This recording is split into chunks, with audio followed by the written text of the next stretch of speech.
우리가 판결의 효력에서 불자판형 세속, 불자판까지 봤습니다. 불가증력, 자방력, 기판력까지 봤고요. 이렇게 되면 이제 실질적 확정력까지 봤기 때문에 확정된 판결의 효력이 이제 어떤 영향을 미치게 되는 것인가와 관련돼서 형세속을 봐야 될 차례입니다. 형은 형성력, 세는 대세요, 속은 기속력, 이렇게 되겠죠. 첫 번째 형성력이고요. 기본적으로 형성력이라고 하게 되면은 법률관계를 형성하는 겁니다. 형성한다 그러면 법률관계를 형성하는 것이어서 법률관계를 변동시킨다, 그런 힘이다, 이렇게 보시면 되는데, 기본적으로는 이 원고하고 피고, 이 소송 당사자의 법률관계를 바꾼다. 뭐 간단하게 생각해서 과세처분이 나왔다고 한번 생각을 해보시기 바랍니다. 세금이 부과가 됐는데 취소송입니다. 위법하기는 하지만 공정력이 인정되기 때문에 여전히 유효합니다. 그럼 이제 효력이 있죠. 효력이 있으면 효과가 발생할 것이고, 효과가 발생하면 상대방에게 납세 의무, 급부 의무입니다. 돈을 납부해야 될, 세금을 납부해야 될 의무가 부과되고 있죠.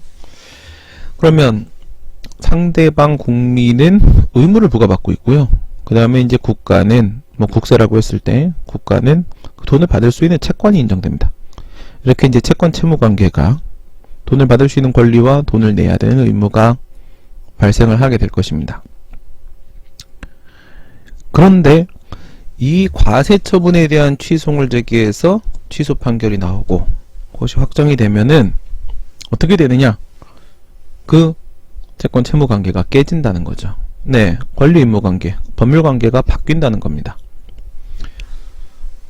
우린 보통 소송이라고 하게 되면은 민사소송을 기준으로 보게 되고요. 이렇게 법률 관계가 바뀌는 거를 형성한다, 그런 힘을 형성력이 인정된다, 이렇게 말을 하는데, 우리가 지금 보고 있는 소송은 항고소송, 그 중에서도 특히 취소소송을 보고 있죠. 이러한 행위소송에서는 이 형성력의 의미를 조금 다른 각도에서 봐야 될 필요가 있겠다. 네, 그래서 어떻게 보냐? 법률관계를 바꾼다라고 했을 때, 그 법률관계를 지금 만들어 놓고 있는 과세처분이라는 행정처분이 있지 않습니까? 이 행정처분의 효력이 바뀌는 것으로 이해를 하자, 이렇게 설명을 하시는 겁니다. 행정처분의 효력이 바뀐다? 효력이 소멸하는 거잖아요. 그렇죠? 취소소송은 형성소송입니다. 소극적 형성력이 인정되는 소극적 형성소송입니다. 정확하게는 소극적 형성소송입니다. 처음부터 그 처분은 없었던 게 됩니다. 위법한 처분이기 때문에 원래 나오지 말았어야 되는 것이죠. 그래서 소급해서 없애버립니다. 그러면 이 법률관계를 만들었던 그 원인이 되고 있는 처분의 효력이 처음부터 없었던 게 돼버리면 그 법률관계도 같이 깨지는 것이죠. 네, 이 행정처분의 효력과 법률관계라는 것은 사실은 쌤쌤입니다. 쌤쌤이. 행위소송이라는 측면에서 행정처분의 효력이 변동되는 힘으로 이해를 하자라고 설명을 하게 됩니다. 네, 물론 이제 원칙적으로는 원고하고 피고, 네, 한테 미치는 힘이고요. 취소 판결이 확정되면 처분청의 별도의 행위를 기다릴 것 없이 당연히 처분 등의 효력이 소급하여 소멸하는 판결의 효력을 말한다. 여기서 우리가 눈여겨봐야 될 부분은 바로 별도의 행위, 처분청의 별도의 행위를 기다릴 것 없이 이거 하나 하고, 그 다음에 소급하여 이거 하나 하고, 두 개를 눈여겨보셔야 됩니다. 그러니까 과세처분에 대한 취소 판결이 나와서 확정이 되면, 네, 효력은 확정됐을 때 발생을 하죠. 법원의 판결은. 그러면 취소 판결이 나와서 확정이 되면은 그에 따라서 이 과세관청이 다시 처분을 취소하는 행위를 해야 되느냐? 그럴 필요 없다는 거죠. 별도로 다시 취소하는 처분을 하지 않아도 그 처분의 효력은 소멸이 되는 것이고, 또한 법률관계는 바뀌는 것입니다. 이 부분이 바로 형성효입니다. 처분청의 별도 행위를 기다릴 것 없이, 이게 바로 형성효고요. 형성을 하는 효력이 인정된다는 거고, 그리고 이제 소급하여, 위법하니까 처음부터 나오지 말았어야 되는 것이니까 소급효도 함께 인정이 된다는 것입니다. 이렇게 해서 처분의 효력을 제거하게 되면은 이 처분이 만들어낸 법률관계는 깨지고 원래 상태로 회복이 되어서 종전의 법률관계로 전부나 일부가 회복이 되는 겁니다. 뭐 처분을 전부 취소하면 전부 회복이 되는 것이고, 처분을 일부 취소하면 일부 회복이 되는 것이겠죠. 과세처분은 우리가 앞에 법원의 판결 배울 때 일부 취소 판결도 가능하다고 했죠. 300만원이 부과되는데 그 중에서 200만원 부분을 취소했다라고 하게 되면 부분적으로 일부 200만원 부분에서 법률관계가 처분의 효력이 바뀌는 그렇게 되는 것입니다. 이게 형성력인데요.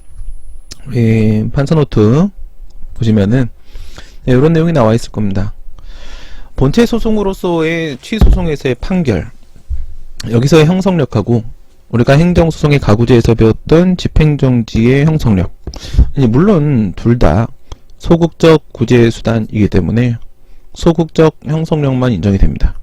처분의 효력을 없는 상태로 만들죠.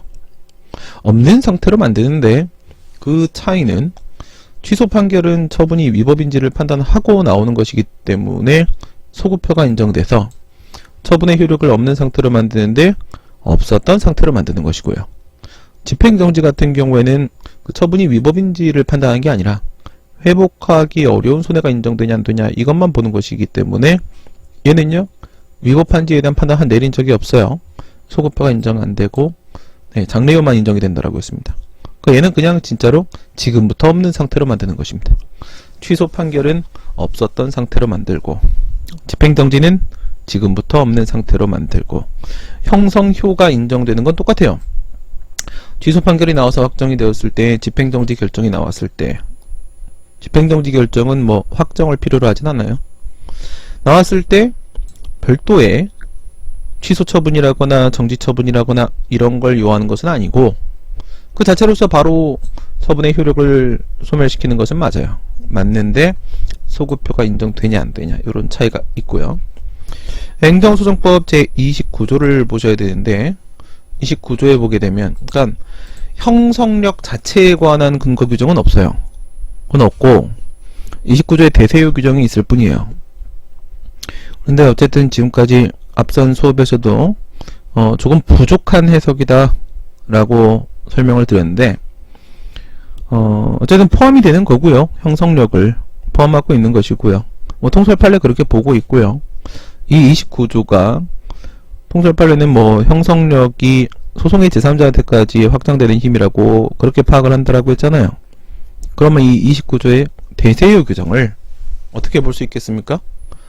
제3자효, 대세효의 직접적인 근거가 되는 게 29조고 형성력이 확장되는 거니까 형성력의 간접적인 근거가 된다라고 볼 수 있겠죠. 그리고 현행법에서는요. 29조 1항에서는 취소 판결의 제3자효라고 되어 있으니까 취소 판결의 형성력의 간접적 근거가 되는 것이고 그 다음에 1항의 규정이 집행정지 결정이나 그 취소에도 영향을 미친다라고 했으니까 얘네들도 마찬가지로 이 제3자효, 대세효는 형성력의 간접적 근거, 집행정지의 간접적 근거가 29조 2항이 돼줄 수가 있을 것입니다. 그런 설명이 지금 필기노트에 이렇게 나와 있는 상태입니다. 그 다음에 대세효로 한번 넘어가 보도록 하겠습니다. 교과서의 대세효. 역시 뭐 이 부분도 이 자체로 뭔가 질문이 나오는 건 아니기 때문에 다른 걸 질문하기 위한 측면에서 대세효 문제가 그냥 결부되는 정도죠. 방금 봤던 29조입니다. 대세효, 소송의 제3자한테까지도 미치는 힘, 이게 바로 대세효가 되죠. 소송의 제3자한테 미치니까 제3자효라고도 부릅니다. 처분의 제3자가 아닙니다. 소송의 제3자, 소송의 제3자라는 점 주의하시고요. 인용 판결의 효력이 형세속 있잖아요. 형세속, 불자판 형세속에서 뒤에 있는 세 개는 전부 다 인용 판결에서만 인정됩니다. 기각 판결에서는 인정되지 않습니다. 형성력이나 대세효가 기각 판결에서 인정되지 않는 건 너무나도 당연하기 때문에 그래서 뭐 크게 신경 쓸 건 아닌데 더 깊이는 안 들어가겠습니다. 기속력 같은 경우에는 인용 판결에서만 인정된다는 점을 좀 주의하셔야 됩니다. 영향력으로서의 형세속은 모두 다 인용 판결에서만 인정된다. 그 중에서 쪼까 주의해줘야 되는 점은 기속력 부분 정도다. 형성력과 대세효는 가만히 생각해보면 당연히 인용 판결에만 인정되는 것일 수밖에 없어요. 더 이상은 안 들어가겠습니다. 대세효란 인용 판결의 효력이 소송에 참여하지 않은 제3자, 예, 참가인 문제는 별개 문제죠. 소송 참가와 재심 청구에서 배웠었고요. 제3자에게도 용인되도록 하는 판결의 효력이 바로 대세효다. 예, 얘는 명문의 근거가 있습니다.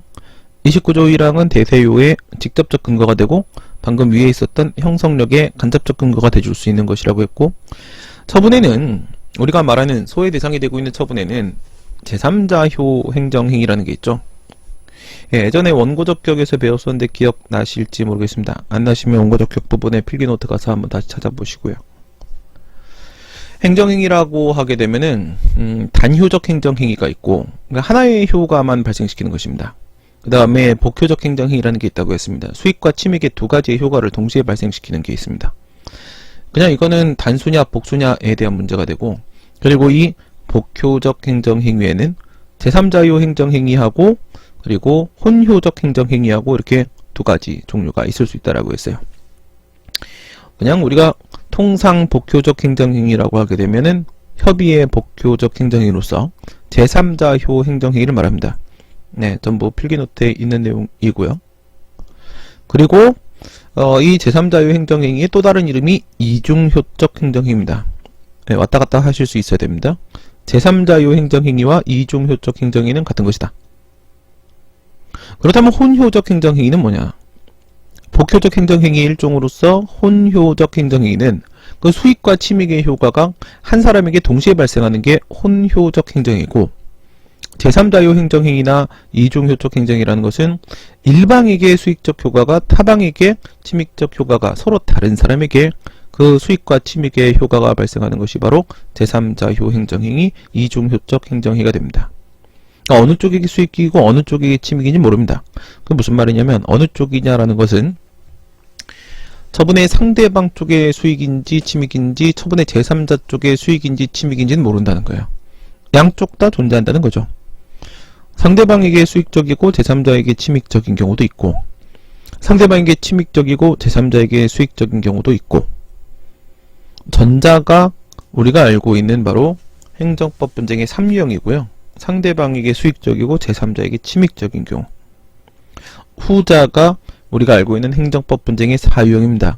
상대방에게 침익적이고 제3자에게 수익적인 경우. 그래서 방향성은 없습니다. 양쪽 다 있을 수 있습니다.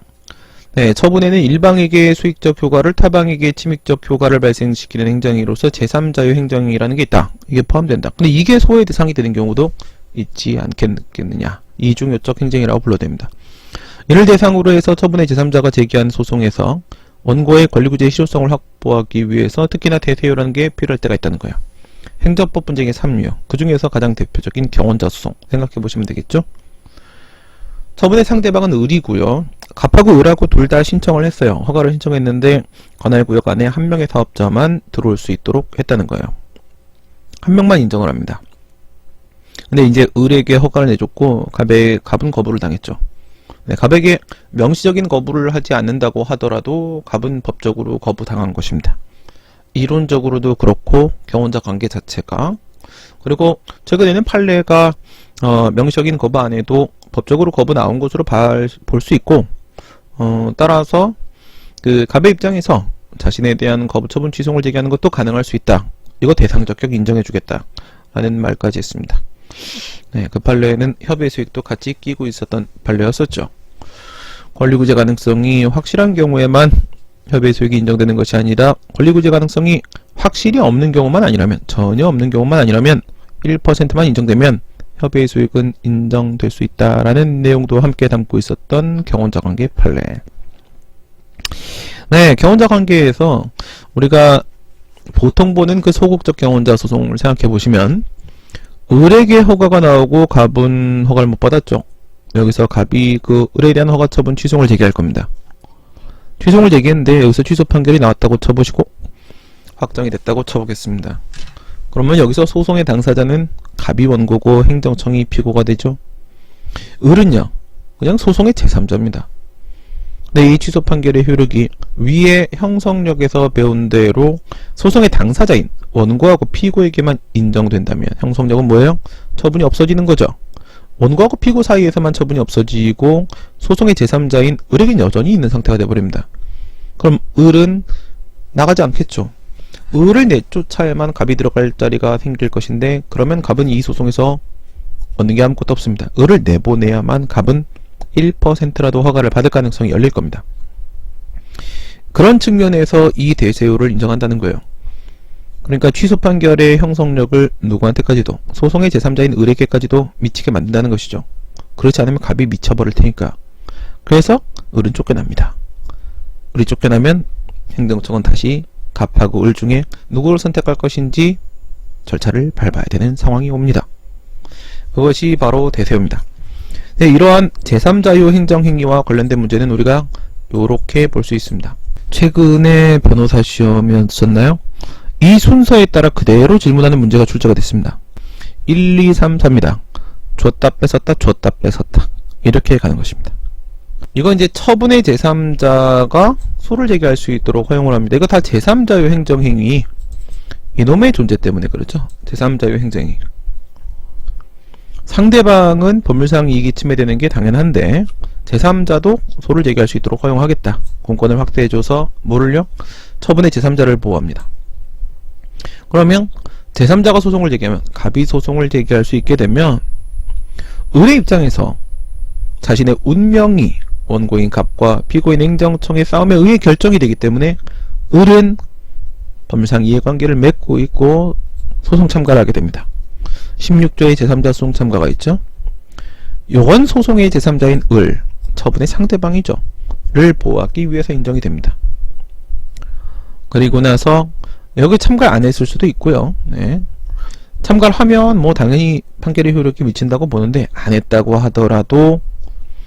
하더라도 그 소송의 제3자인 을에게 판결의 효력, 취소 판결의 효력이 미친다고 봅니다. 이거는 누구예요? 처분의 제3자인 갑을 보호하기 위한 것이죠. 대세효입니다. 대세효를 인정하지 않으면 갑은 소송을 제기해봐야 아무 소용이 없어요. 여기서 원고적격 인정해봐야 소용없어요. 협의의 소용이 없어요. 대세효를 인정하게 된다. 대세효는 우리 행정소송에서만 인정되는 효력이라고 했어요. 근데 또 이렇게 해서 갑을 보호하고 나면은 또 역시 을의 운명이 쟤네들에 의해서 결정될 거 아니겠습니까? 근데 을이 자기의 책임없는 사유로 참가하지 못했다면 어떡할 겁니까? 참가하지 못했다면 또 소송의 제3자인 을이 재심 청구를 해서 기판력을 깰 수 있는 기회를 다시 한번 또 보장을 이렇게 해주고 있습니다. 요거는 소송의 제3자를 보호하기 위한 것이죠. 항상 제도를 만들 때 이런 식으로 만들어요.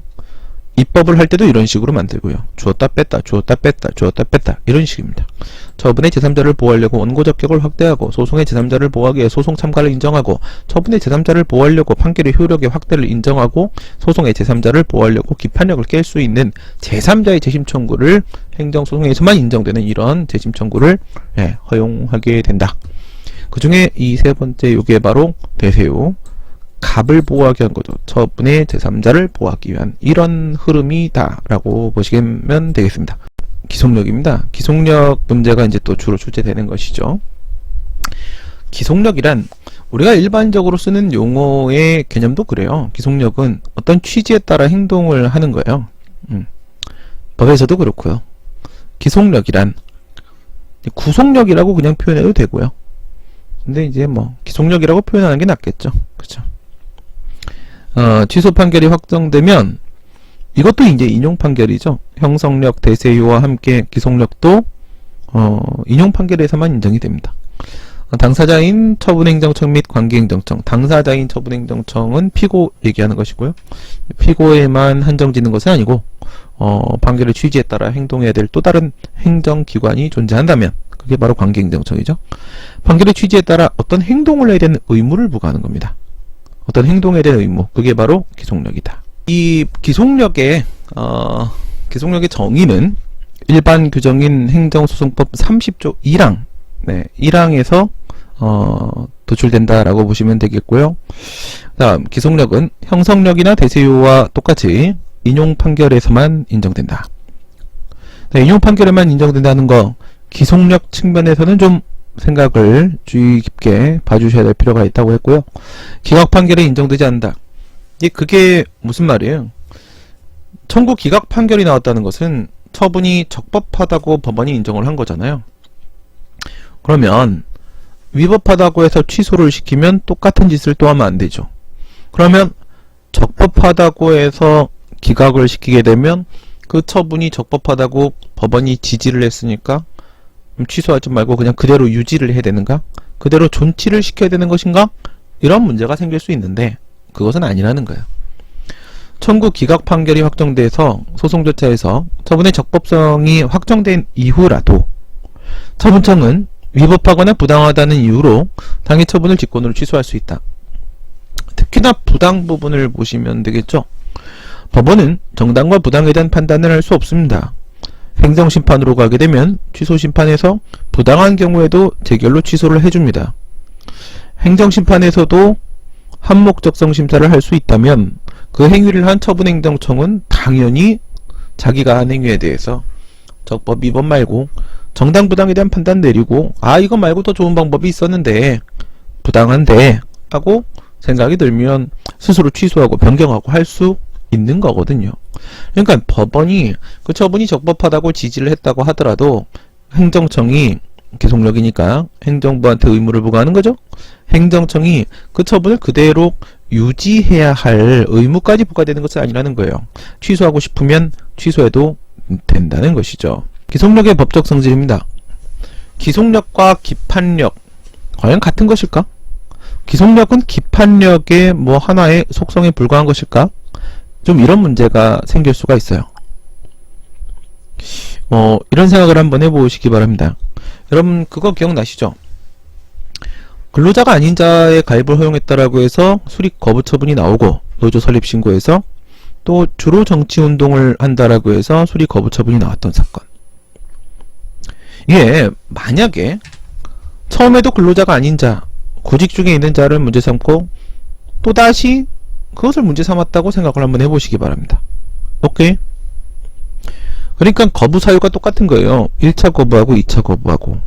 그러면 1차 거부 처분에 대한 취소 판결이 나오고 근데 똑같은 사유로 법원에서 그거는 위법이야, 잘못된 거야 라고 지적받은 사유로 또다시 2차 거부를 하고 그래서 그 2차 거부에 대해서 취소를 제기했다 라고 생각을 하시게 되면요, 순서가 어떤 식으로 되겠습니까?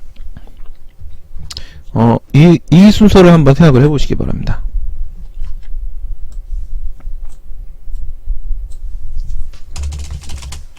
(1차) 거부 처분이 이렇게 있습니다. 1차 거부 처분이 있는데 여기다가 취소송을 제기한 거예요. 취소송을 제기를 했습니다. 그래서 취소 판결이 나온 겁니다. 이게 확정이 되었습니다. 그런데 같은 사유로 2차 거부 처분을 했다고 생각해 보세요. 그럼 완전히 같은 처분이죠. 2차 거부 처분이 또 나왔습니다. 거부 사유 A 이렇다고 치고 이렇게 했어요. 거부 사유 이걸로 이렇게 한 거예요. 근데 취소 판결이 이렇게 나왔죠. 이거는 뭐예요? 처분 이코로 위법이라고 봤어. 이렇게 했습니다. 여기서 이제 위법이라고 본 것은 바로 뭐냐면 A는 위법 이렇게 본 거죠. 구직 중에 있는 자는 그 근로자가 아닌 자에 해당하지 않는다 이렇게 본 거예요. A 사유는 위법, 사유가 했습니다. 이렇게 했는데 이놈이 또 이 짓거리를 합니다. 그렇게 되면은 여기서 뭐 나오겠어요? 이거 당연히 취소 판결 또 나오거든요. 똑같이 갈 거 아니야, 그쵸? 취소 판결 나옵니다. 이렇게 되면은 처분은 위법 이렇게 되거든요. 이거 심지어 무효예요, 무효. 이렇게 되거든. 이렇게 되면은 결국 뭐요? 취소 판결이 이렇게 또 나오게 되겠죠. 이렇게 나오게 됩니다. 이렇게 돼요. 그러면 이게 지금 취소 판결 확정 여기 있죠? 여기 있잖아요. 그러면 여기서부터 내려가고 기판력을 한번 미치게 해볼까요? 여기 후소잖아요, 후소. 그쵸? 후소까지 미치는 거. 이게 기판력이에요, 이게. 그러면 여기서부터 해가지고 이렇게 하고 여기까지 미치는 거, 처분에 미치는 게 바로 이게 기속력이라고 했잖아요. 그죠? 처분에 미치는 게. 이게 기속력이야, 이게 기속력이야. 그러니까 이 인용 판결의 기속력에 위반되는 2차 거부 처분은 위법이 되는 거거든요. 위법. 그리고 요게 이제 전소의 확정 판결이고, 이게 후소잖아. 후소에 미치는 기판력이거든요. 그럼 이렇게 치면 이 아이를 멸가 기속력 이런 식으로 될 거 아니야. 그렇겠죠? 이렇게 되면은 이 기속력이라는 게 기판력의 부수적인 효력, 기판력의 내용적인 일부, 하나의 속성, 뭐 이런 식으로 파악되지 않을까? 라는 생각이 들 수도 있습니다. 그래서 기판력설은 기속력은 기판력의 하나의 속성이다, 이렇게 말하는 거고, 요거는 다수의 입장에 따라서 제가 판례에 따라서 설명을 드리고 있습니다. 그게 아니다. 기속력은 기판력이랑 좀 다른 거야. 야, 기판력은 형사소송에도 민사소송에도 다 인정되잖아. 대세효하고 기속력은 행정소송에서만 인정되는 특유의 효력인 거란 말이야. 이렇게 주장하는 견해가 있습니다. 판례는요, 전에 한번 말씀드렸죠. 판결의 효력 처음 시작할 때 이 기판력과 기속력, 이 기시 형제는 기사동은 형제가 아닙니다. 그거는 이제 동 이름입니다. 동 이름이고, 기속력과 기판력을 용어를 혼용했다고 했어요. 되게 여러 가지 측면이었었거든요. 용어만 혼용하는 게 아니라 시간적 효력도 막 왔다리 갔다리 거리고, 하나는 처분시고 하나는 판결시인데, 막 기속력은 처분시, 기판력은 판결시죠. 시간적 적용 범위가. 근데 막 기속력 얘기하면서 판결시 얘기하고 막 이랬어요. 그래서 정말 기분이 더러웠던 분들은 판례가 기속력과 기판력을 혼동한다까지 했어요. 혼동. 근데 혼동까지는 아니었고요. 혼용했습니다. 그래서 이거는 최근 모습이에요. 요거는 최근 모습이거든요. 최근 모습이에요. 기억나시죠? 전에 제가 이 판례를 보여드렸었어요. 2016년 3월 24일 선고 판결. 이 판례 나오기 전까지 혼용을 그냥 장난 아니었던 거죠. 거의 뭐 혼탕 수준이었습니다. 혼욕을 하는 느낌이었어요. 그래서 욕을 많이 먹었죠. 혼욕을 하다가 욕을 많이 먹었습니다. 행정소송법 30조 1항은 처분 등을 취소하는 확정 판결은 그 사건에 관하여 당사자인 행정청구와 그 밖의 환경청을 기속한다 라고 규정을 하고 있다. 이러한 취소 판결의 기속력은 용어를 정확히 쓰는데 천년만이야. 취소 청구가 인용 판결 나왔을 때 인용된 판결에서 인정되는 것으로 당사자인 행정청과 그 밖의 관계행정청에게 그 취지에 따라 행동에 대한 의무, 행동 의무 부과하는 것이다. 이에 비하여 비까지 나왔어요. 비까지. 그쵸? 눈도 아니고 비가 나왔어요. 행정소송법 8조 2항의 준용 규정에 따라서 행정소송에 준용되는 민사소송법 216, 218조 규정하고 있는 이 기판력, 이러한 기판력이 있는 전소판결의 소송물과, 소송물이 기본이죠.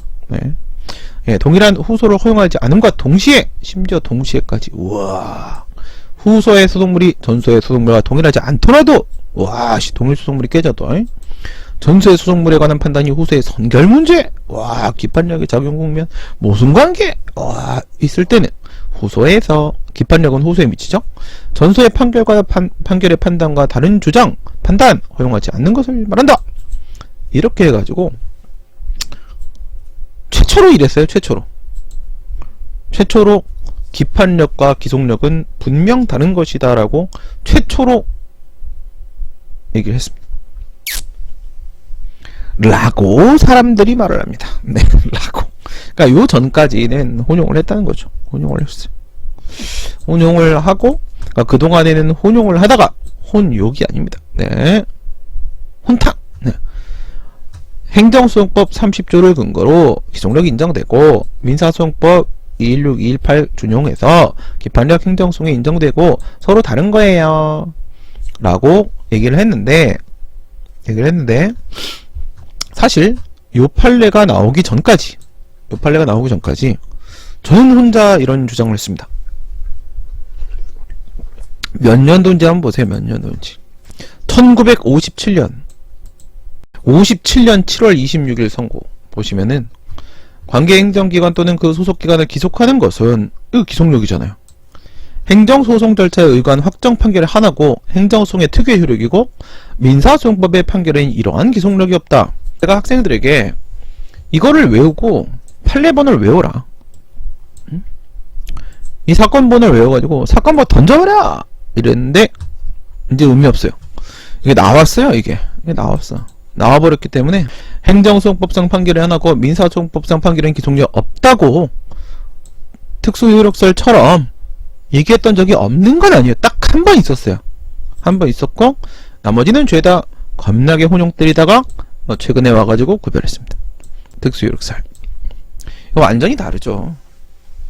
기판력은 판결 주문에만 미칩니다. 후소에 미치는 거예요. 왜 그런지 판결 이유 부분에 실체법적 판단이 들어가는데 그거는 미치지 않는다고 했잖아요. 판결 이유 부분에 안 미친다고 했잖아요. 그러니까 이거 단순히 같은 결론을 도출해야 된다. 네, 소송 절차에서, 후소라는 소송 절차에서. 이건 그냥 절차법적 효력, 소송법적 효력에 불과한 것이고, 기속력은 이거 판결 이유에 미칩니다. 주문과 함께 이유에 왜 위법이라고 했는지. 그래야지, 그걸 봐야지 그에 따른 행동 의무라는 게 부과되잖아요. 판결의 취지가 거기에 있는데, 취지에 따라 행동하려면 취지를 봐야 될 거 아니야. 취지는 이유에 있어요. 그래서, 네, 얘는 판결 이유에도 미쳐요. 얘는 실체법적 효력이에요. 실체법적 효력. 여기 있구나. 실체법적 효력이. 그리고 예, 기판력이라는 것은 말이죠. 민사소송이나 형사소송에도 있어요. 모든 소송. 하지만 기속력은 우리 행정소송에만 있답니다. 대세효하고 기속력. 그렇죠?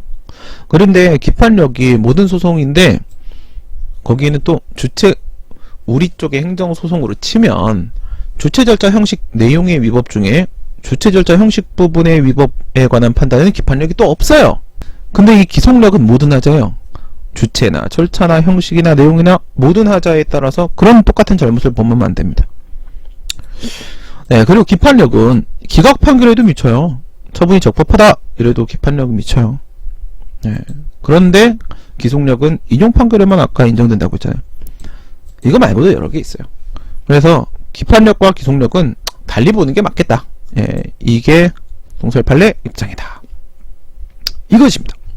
그러면 마지막으로 여러분들에게 문제를 한번 보면서 이 기속력 정말 매년 출제되는 부분이거든요. 문제를 보면서 어떤 식의 문제가 나오는지를 한번 살펴보도록 하겠습니다. 그러니까 기속력이 위반되는지 그것만 살짝 보겠습니다. 네. 먼저 요거 한번 짚어보시고요. 기속력은 내용이 3개라고 했습니다. 인용 판결이 나왔을 때 그 취소 확정 판결의 취지에 따라서 행정부가 어떤 행동을 해야 하는 의무를 부과하는 힘이라고 했죠. 네. 반복금지 의무, 똑같은 잘못 범하면 안 돼요. 재처분 의무, 거부처분 등의 경우에는 이전의 신청에 대해서 다시 처분을 해야 될 때가 있어요. 원상회복 의무, 결과제거 의무라고도 합니다.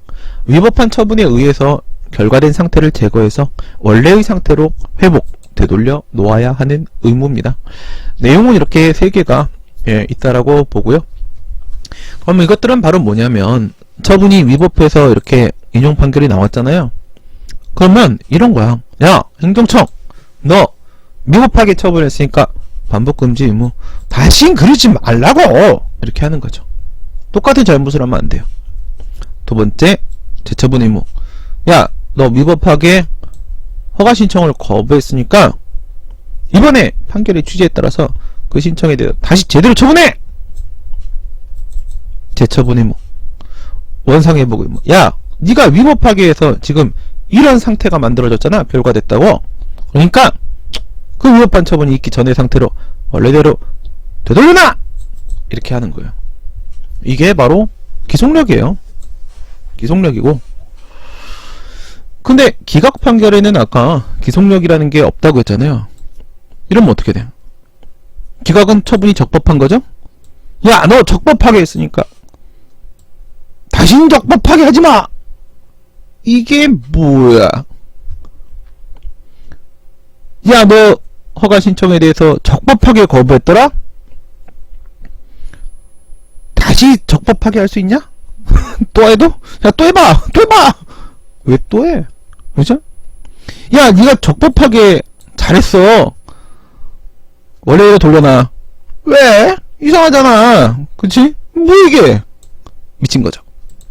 기각 판결에는 기속력이 없어요. 웃자고 해본 소리입니다. 네. 뭐 이게? 그죠? 그 다음에 네, 사정 판결 기속력이라는 것은 인용 판결에만 인정이 된다라고 했어요. 아까 사정 판결이 기판력에서는 있었습니다. 다만 이제 기각 판결임에도 불구하고 판결 주문에다가 위법하다고 명시를 하니까 위법하다는 내용으로 기판력이 미친다 라고 했을 뿐 없다고 안 했어요. 기판력에는 사정 판결이 있어요. 사정 판결은 기판력이 있어요. 그런데 인용 판결에만 기속력이 있잖아요. 사정 판결은 어쨌든 기각 판결이에요. 그래서 여기에는 기속력이라는 게 없어요. 인용 판결에만 인정이 되는 건데 그럼 최소한 본안 판결이어야 되잖아. 본안 판결 중에 기각 판결에도 없다니까 각하 판결엔 당연히 없겠죠. 어떻게 행동하라라는 의무를 부과해야 되는데 그 행동 방침으로서 판결의 취지가 없어요. 아직 아무 판단을 안 해봤어요. 뭐 이게? 그래서 그냥 오직 인용 판결, 알겠죠? 기속력은 오직 인용 판결에만 인정이 되는 것이다. 네, 간단하게만 볼게요. 갑은 A국 국적으로 대한민국에서 취업을 하고자 관련 법령에 따라, 이건 베트남 사람인데요. 원래 판례가 2009년도 4월경에 취업 비자를 받아서 이런 거 비자 얘기 나오면은 막 비자 발급 안 되고 그러면 자꾸 승준이가 생각나죠? 예. 이유 승준? 막 이렇게 생각납니다. 그죠? 예. 아, 유승준이가 부르면 안 된다고 했죠? 예. 스티브? 유 스티브? 그래서 대한민국에 입국을 했고요. 2010년도 4월 체류 기간이 만료되었습니다. 취업 비자 체류 기간이 1년 끝났어요. 이제 나가야 돼요. 안 나가면 불법 체류야. 을은 같은 A국 출신으로, 갑이 남자고요. 을이 여자예요.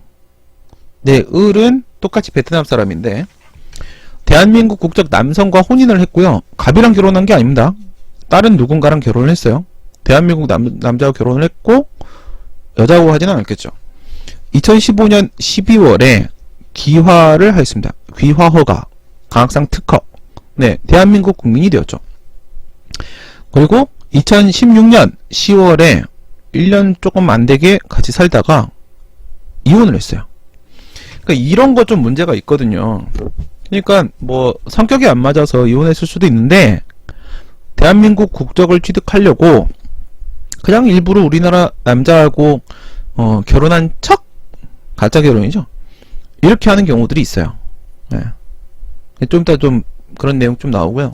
이후 갑은 아까 그 남자 2017년 7월 을과 혼인신고를 하고, 보세요. 2010년도 4월부터 2017년 7월까지죠. 약 7년 3개월 동안 이 사람 불법 체류자로 숨어 있었는데, 그러다가 저 2016년 10월에 이혼한 여성 을하고 결혼을 했어요. 혼인신고를 하고, 그 다음에 2017년 8월 관할행정청인 X에게 대한민국 국민의 배우자 F61 자격으로 체류 자격 변경 허가를 신청했습니다. 그러니까 처음에는 취업 비자를 받아서 체류 자격을 인정받았는데 이번에는 대한민국 국민과의 결혼, 네. 혼인 사유로 체류 자격을 변경해 달라라고 신청을 한 거죠. 그러니까 중간에는 불법 체류를 했고요. 이제부터 합법 체류를 하려고 이렇게 체류 자격 변경 허가를 신청했습니다. 체류 자격 변경도 특허예요. 그러나 갑은 당시 7년여에 7년 약 3개월이었죠? 7년 몇 개월이야? 맞나? 맞죠? 7년 3개월? 7년여에 불법 체류를 하고 있음이 적발되었고, 이는 관련 법령 및 사무처리 지침상 허가 요건 중에 하나인, 지금은 있는 그대로만 받아들이세요. 허가 요건 중에 하나가 이 체류 자격 변경을 해주려면 국내 합법 체류자여야 된다라는 요건이 있었던 거죠. 근데 이 사람은 그동안 불법 체류했던 거잖아요.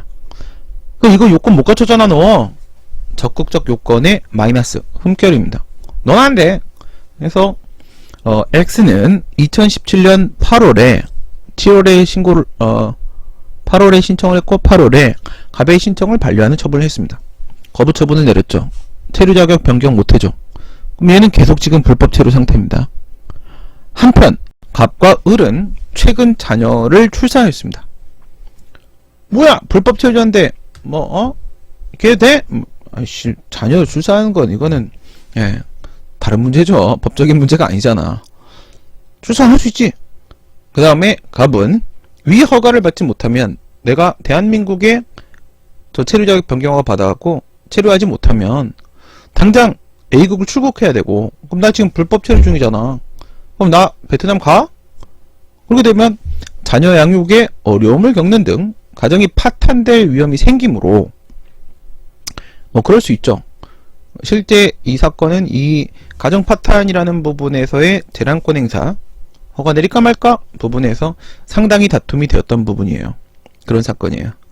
위 반려처분은 위법하다고 주장을 하고 있습니다. 그러니까 이런 사정을 고려하면 재량권 행사를 해서 거부하지 말고 허가를 내려줬어야 되는 거 아니냐. 네, 이론적으로 충분히 주장할 수 있는 사유예요. 그랬고요. 설문 1 넘어가고 요거는 우리가 잘 알고 있는 2017년 4월 18일 행정심판법 개정에 따라서 우리 판결의 효력 초반에 알려드렸던 거. 그래서 요게 들어온 거예요. 제가 요거가 기속력인데 위 반려처분에 대하여 갑이 취소를 제기한 승소 판결이 확정되었다. 네. 그렇다 치고 그쵸 문제니까. 그래서 요거 기각됐어요. 실제 사건은. 근데 거부 처분에 대한 취소 판결이 나와서 확정이 됐다고 치세요. 체류 자격 변경허가 거부 처분 취소됐습니다.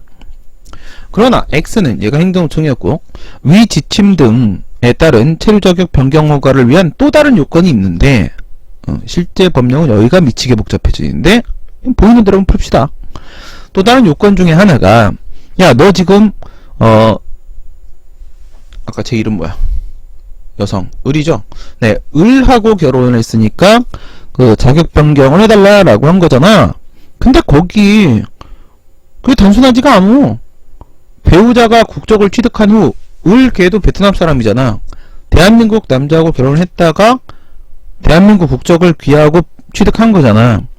근데 아까 말씀드린 대로 그런 식으로 대한민국 남자랑 결혼하고 국적만 취득하고 빠이빠이 이런 경우가 너무 많아요. 배우자가 국적을 취득하고 3년 이상일 것을 충족하지 못한다. 이런 요건이 있는 거지. 근데 야, 얘 국적 취득하고 얼마 됐냐?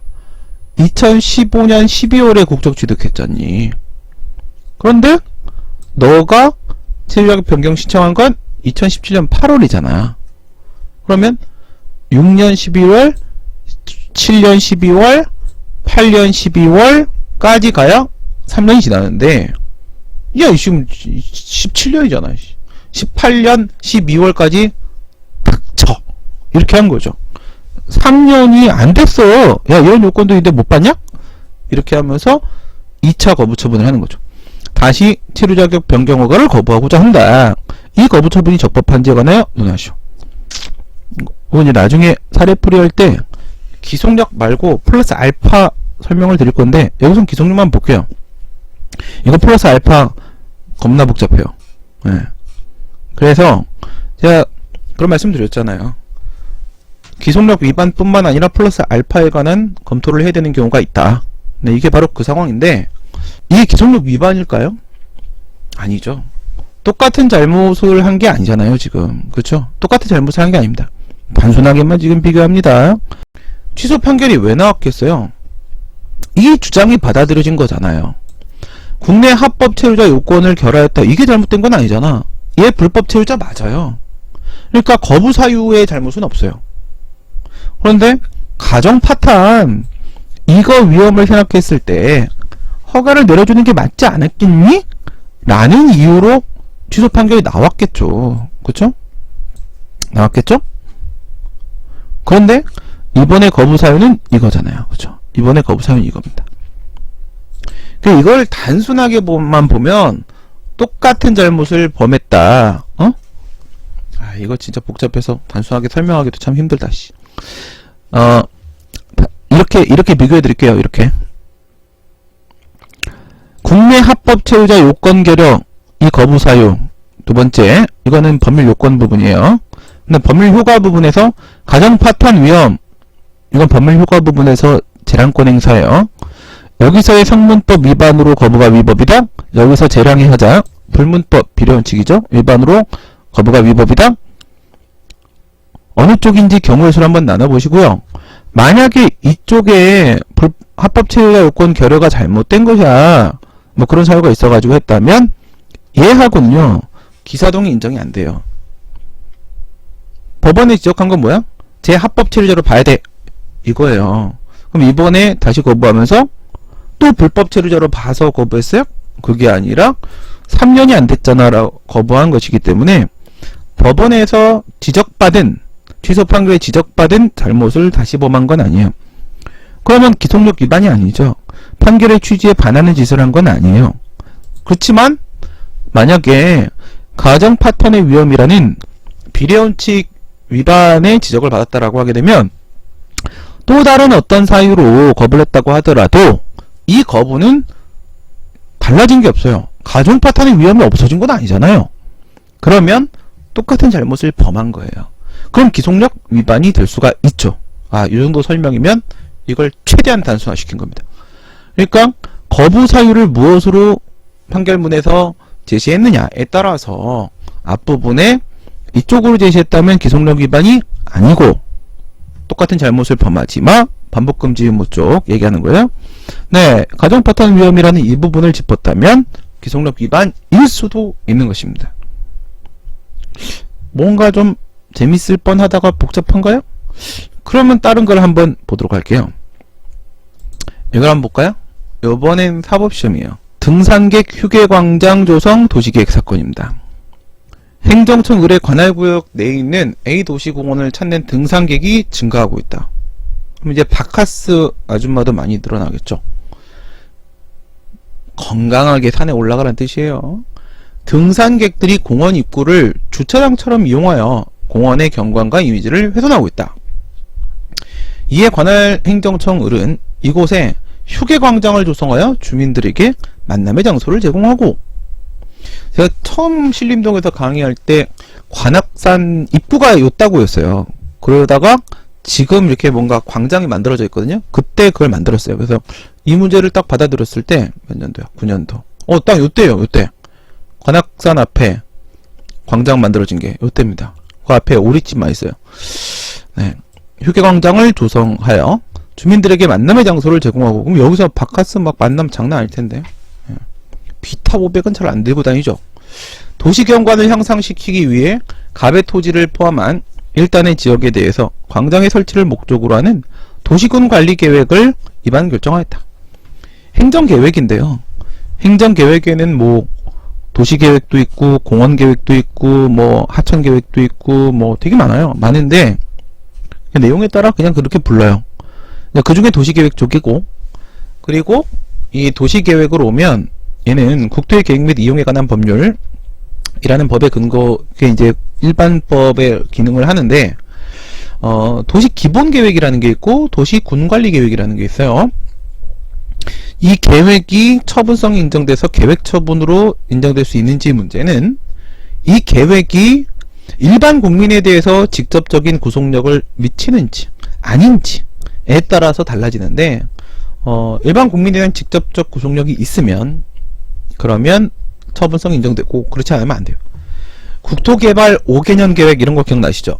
옛날에 국토개발 5개년 계획 이런 거는 국토개발 5개년 계획이 만들어졌다는 이유만으로 나의 삶에 어떤 직접적 영향을 주는 건 일도 없어요. 그런 건 도시 기본 계획으로서 처분성이 인정이 안 되고요. 도시군 관리 계획은 처분성이 인정이 돼요. 직접적 구속력이 인정이 되거든요.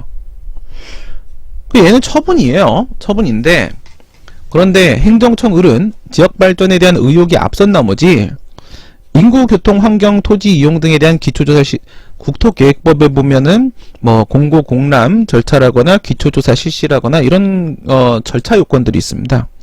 근데 이 절차 요건을 스킵한 거예요. 기초조사를 실시하지 않고 도시 군관리계획을 입안 결정하였다. 그러니까 이게 처분이라고 했죠? 절차의 하자가 있는 거예요.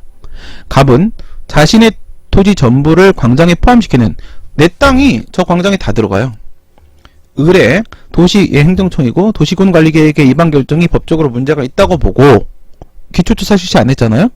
위 도시군 관리계획에 취소를 구하는 소송을 제기했다. 네, 취소를 제기했습니다. 설문 2번. 가별 청구가 인용된 경우에 이 취소 소송이 인용돼서 취소 판결이 확정이 됐습니다. 도시계획이 제거가 됐어요. 그럼 저 을 행정청이 똑같은 내용의 도시군 관리계획 결정할 수 있을까요? 그래도 기속력에 위반되지 않아요?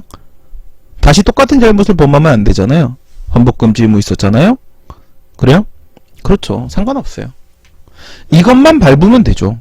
기초조사를 실시하지 않아서 절차에 하자가 있어서 그래서 위법하다고 취소 판결이 나왔죠? 그러면 기초조사를 실시하고 똑같은 계획을 만들어도 된다. 알겠죠? 이게 바로 판결의 취지에 따라 행동을 해야 된다라는 내용이 됩니다. 기판력과 달리 기속력은 앞에서 주체든 절차든 형식이든 내용이든 어떠한 위법 사유든지 간에 전부 기속력이라는 것은 존재한다. 지금은 그 중에서 절차의 하자 부분이 되는 거죠. 그러니까 위법하게 절차를 흠결했기 때문에 적법하게 절차를 밟고 같은 처분을 한다고 한들 문제될 것은 없다.